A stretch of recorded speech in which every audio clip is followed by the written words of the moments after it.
আমি সুকান্ত, আজ আমি তোমাদের রায়মার্টিন প্রশ্নবিচিত্রা থেকে অষ্টম শ্রেণীর ইতিহাসের 6 নম্বর মডেল সেটটি সলভ করে দেখাবো। ফার্স্ট ইউনিট টেস্ট 6 নম্বর মডেল সেট। তো চলো শুরু করা যাক। দেখো, 1 নম্বর আহমদ শাহ আবদালি ছিলেন আফগান। তারপরে দেখো 2 নম্বর চতুর্থ ইঙ্গ-মহীশূর যুদ্ধ হয়েছিল 1799 সালে। 3 নম্বর পলাশির যুদ্ধ হয়েছিল 1757 সালে। 4 নম্বর পন্ডিচেরির ফরাসি গভর্নর জেনারেল ছিলেন দুপ্লে। আচ্ছা, তারপর দেখো 5 নম্বর 1793 সালে চালু হয়েছিল চিরস্থায়ী বন্দোবস্ত। 6 নম্বর দেখো, বাংলায় নদীপথগুলি জরিপ করে রেনেল মোট মানচিত্র তৈরি করেছিলেন 16টি। তারপরে 2-1 দেখো, বেমানান শব্দটি খুঁজে বের করো। এখানে বেমানান হবে সিন্ধু প্রদেশ। আচ্ছা, তারপরে দেখো সত্য মিথ্যা লেখো। 2 নম্বর 1764 সালে বক্সার যুদ্ধ হয়েছিল, এটা সত্য।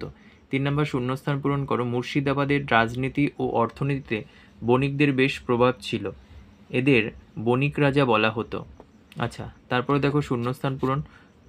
4 নম্বর, কলকাতা হিন্দু কলেজ প্রতিষ্ঠিত হয়েছিল 1817 সালে। আচ্ছা, তারপরে দেখো 3-এরগুলো দেখো, 2-3টি বাক্যের নিচে প্রশ্নগুলোর উত্তর দাও। 1 নম্বর, ব্রিটিশ প্রেসিডেন্সি ব্যবস্থা কাকে বলে? দেখো 76 পেজের 1 নম্বর কোশ্চেন, ব্রিটিশ রেসিডেন্সি ব্যবস্থা কাকে বলে, এই পর্যন্ত পড়বে। তারপর দেখো 2 নম্বর, পলাশির লুণ্ঠন কাকে বলে? 38 পেজ 35 নম্বর কোশ্চেন, পলাশির লুণ্ঠন দেখে নাও। তারপরে অথবা দেখো 76-এর মন্বন্তর কাকে বলে? 41 পেজের 51 নম্বর কোশ্চেন দেখে নাও, 76-এর মন্বন্তর বলতে কি বোঝো? 4-এর 1 নম্বর দেখো, অন্ধকূপ হত্যা সম্পর্কে কি জানো?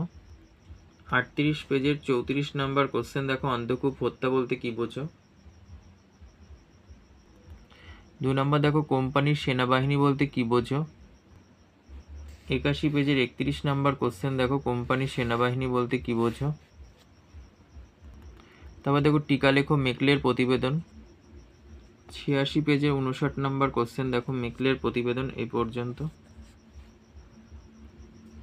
তারপরে দেখো 5-এর 1 নম্বর দেখো, ভারতে ব্রিটিশ কোম্পানির আধিপত্য বিস্তারের ক্ষেত্রে অধীনতামূলক মিত্রতা নীতি এবং সত্ত্ববিলোপ নীতিতে বিবর্তনেরকে কিভাবে ব্যাখ্যা করবে? পেজ নাম্বার 28 পেজ 27 নম্বর কোশ্চেন দেখো, এপাশে দেখো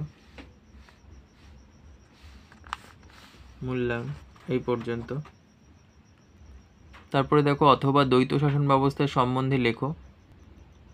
দেখো 23 পেজের 17 নম্বর কোশ্চেন, দ্বৈত শাসন ব্যবস্থা বলতে কি বোঝো, এ পর্যন্ত লিখবে।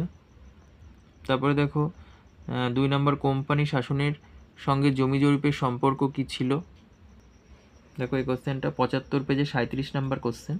এর সঙ্গে দেখো ওখানেও আছে ইজারাদারি বন্দোবস্ত চালু করা ও তা তুলে দেওয়ার পিছনে কি কারণ ছিল, একসাথে দেখিয়ে দিলাম। দেখো ভূমিকা, তারপরে কোম্পানির জমি জরিপ, ইজারাদারি ব্যবস্থা। পরের পেজে দেখো ইজারাদারি বন্দোবস্ত চালু করার কারণ, তারপরে বন্দোবস্ত তুলে দেওয়ার কারণ, এই পর্যন্ত। তারপর দেখো অথবা লর্ড উইলিয়াম বেন্টিংয়ের সংস্কার সম্বন্ধে লেখো। 66 পেজের 15 নম্বর কোশ্চেন দেখো, ভূমিকা, তারপরে শাসন সংস্কার, তারপরে দেখো বিচার সংস্কার, তারপরে দেখো অর্থনৈতিক সংস্কার, তারপরে দেখো সমাজ সংস্কার, তারপরে দেখো শিক্ষা সংস্কার, এই পর্যন্ত।